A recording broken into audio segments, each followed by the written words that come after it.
আসসালামু আলাইকুম বন্ধুরা, কেমন আছো? সামার মানে গ্রীষ্মকাল। বাংলাদেশে গ্রীষ্মকাল আসার সাথে সাথেই দেখা যায় বাজারে করল্লা উস্তার সমাহার। এই সময়টাতেই করল্লা উস্তা ভালো হয় এবং বাজারে খুব সুলভ মূল্যে পাওয়া যায়। আর এই জিনিসটা এত উপকারী, আমার আব্বা ছোটোবেলা থেকে বলতেন, মা এক টুকরা উস্তা করল্লা খা, ওটা পেটে থাকলে অনেক রোগের উপশম হবে। সেই কথা মনে করে আমি এই উস্তা খাওয়াটা শিখেছি। তো একটা কথা কি জানো, তোমরা প্রায়ই লিখো যে কেন আমার হাতে উস্তা করল্লা তিতা হচ্ছে। তিতা না হওয়ার প্রসেসটাই তোমাদের আমি দেখাচ্ছি। এটা একদম আমার মায়ের হাতের রান্না। তোমরা দেখো, এইভাবে শর্টকাট উপায়ে করলে তোমাদের ভালো লাগবে এবং এক ফোঁটা তিতা লাগবে না। দেখতে থাকো কেমন। আমি কি করেছি, বড় বড় করল্লা সেটাকে আমি মাঝখানে ফেরে কুচি করে নিয়েছি, একটু মোটা কুচি করেছি। তারপরে হালকা হাতে একটু লবণ মেখে রেখেছি।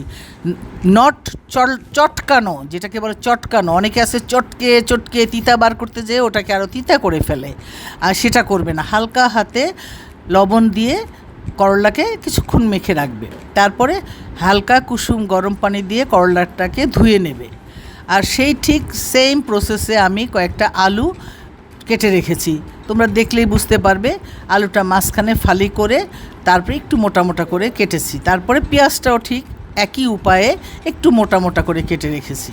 হ্যাঁ, এখন আমি একটা একটা করে ফ্রাই প্যানে তেল দিয়ে তেলের মধ্যে ছাড়বো। তেলটা একটু গরম হয়ে এসেছে। তেলের মধ্যে আমি একটু আস্ত জিরা দিয়ে দিলাম। তারপরে আমি ওই করলাটা ছেড়ে দিয়ে এক চিমটি করে হলুদ আর মরিচের গুঁড়া দিলাম, একটু লবণ দিলাম। ওটা ভাজা হয়ে গেলে উঠিয়ে রেখে আলুটা আবার ভেজে নিলাম সেম প্রসেসে। আলুটাও যখন ভাজা হয়ে গেল, তারপরে আমি পেঁয়াজটা দিয়ে দিলাম। হ্যাঁ, এখন আমি পেঁয়াজটা লাস্ট ভাজছি, তোমরা দেখতে থাকো। এটা ভাজা হয়ে গেলে একটু তেল দিলাম। তেলটা একটু কমে গেছে, কারণ নিচে তেল না থাকলে আবার পুড়ে যাবে। এটার মধ্যে পানি ছোঁয়াবো না, ঠিক আছে? এখন আমি আলু, পেঁয়াজ এবং করল্লা তিনটা একসাথে মিশিয়ে নিব। আরেকটা কথা মনে রাখবে বন্ধুরা, করল্লাকে একদম আপন করে নেবে, যাতে করল্লা গায়ে ব্যথা না পায়। ব্যথা পেলে তিতা হয়ে যাবে, আমার তখন করার কিছুই থাকবে না। হালকা হাতে নেড়ে চেড়ে দেখবে সিদ্ধ হয়েছে কিনা, লবণ হয়েছে কিনা। কতগুলো কাঁচামরিচ ছিঁড়ে দাও ফেরে, তারপরে আস্তে আস্তে করে নামিয়ে নাও। এই হয়ে গেল করল্লা ভাজি।